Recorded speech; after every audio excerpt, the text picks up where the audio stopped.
یو بادشاہ د هغه بادشاہ په دربار کې با یو درباري اوسېدو ډېر نیک سړی و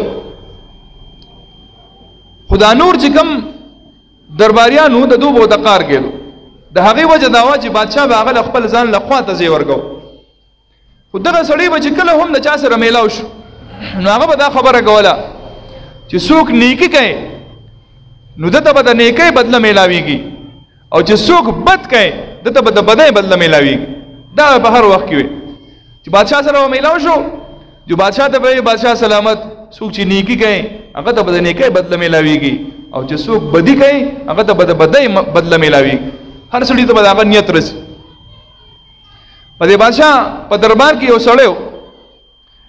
دا ځینې پالشیان موجود دي که نه په هر ځای کې بس صرف پالش کاري نور بس نه پوهېږي خو راځه چې صرف چمچې ومچې نه لیکمه او په دې چمچو په پالشو باندې ځان له ځای پیدا کړي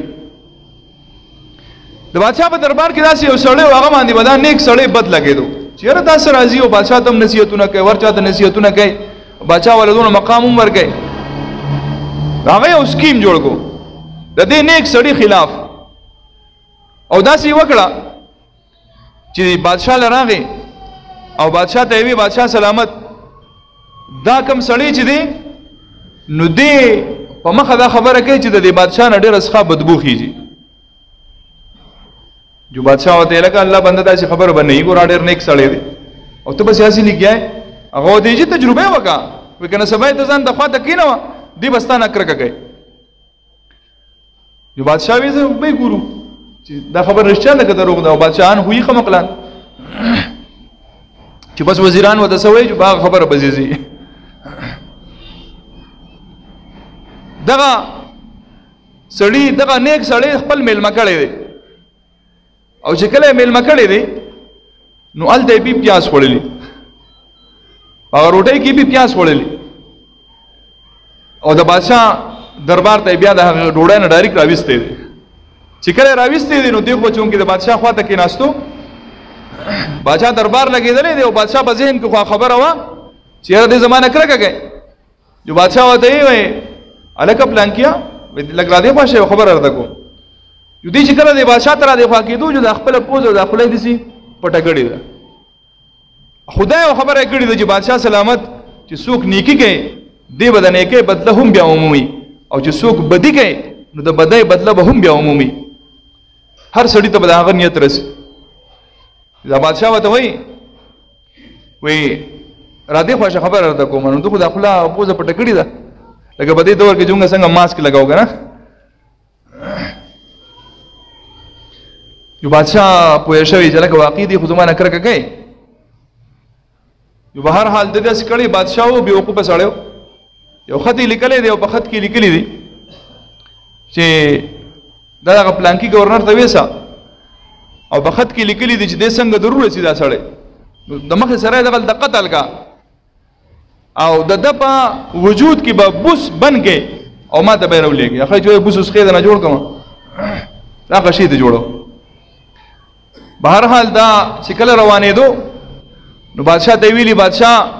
سلامت څوک چې نیکي کوي د نیکۍ بدله به ویني او چې څوک بدي کوي هغه به د بدۍ بدله ویني او روان شوی دی بادشاه پړ کې زه پته به دې ولګي چې ورسېدی نو واپس چې راځئ د بوسو نه به ډک کړی دی د هغه خپل ځای نه وتی دی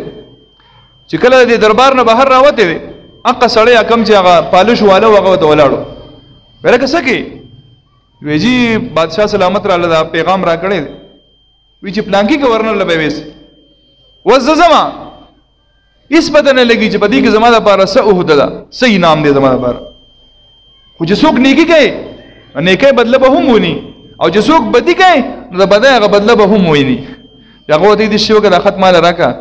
او ته په قلاره کښېنه نیک سړی مسلمان ځان له چېرته الله الله کوه هغه دې ستا خوښه ده ټیک د بادشاه حکم و او ما ته یې رسول دي چې ته یې ورسوه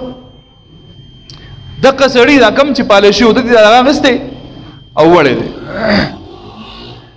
چې دی هلته څنګه رسېدلی دی هغه ګورنر له هغه خط ورکړی چې دا بادشاه سلامت را کړی پیغام هغه ته هغه خط اخیستی به یې کتلي دی ده ته وایي بهی وایي څه ماجرې دې کړي ده څه چل دې کړی وایي چې نه یم خبر وای بادشاہ سلامت را کړی کدي چې سنیک کار مې کړی او بالکل جلات ته حکم کړی وای نه زه وسته دې سرواله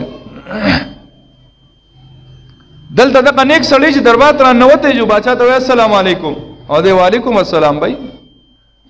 وی دې نو وخت وی جی بادشاہ سلامت څوک چې نیکی کوي هغه ته د نیکۍ بدله میلاویږي او څوک چې بدی کوي هغه ته د بدۍ بدله میلاویږي بادشاہ سلامت راځي بھائی درته خط دې کو وی خط هغه ملګری وړې دی او رسولې دی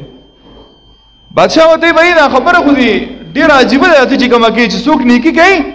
هغه ته د نیکۍ بدله میلاویږي او چې څوک بدی کوي هغه ته د بدۍ بدله میلاویږي خدا راته وایا چې ته پرشتیا زمانه نفرت کی بادشاہ سلامت دا سوای زه واستانه نفرت ته خو زنګ مشري زنګ بادشاہ مونږ بستانه نفرت کو ته خو د محبت قابل سړی ته خو خسته سړی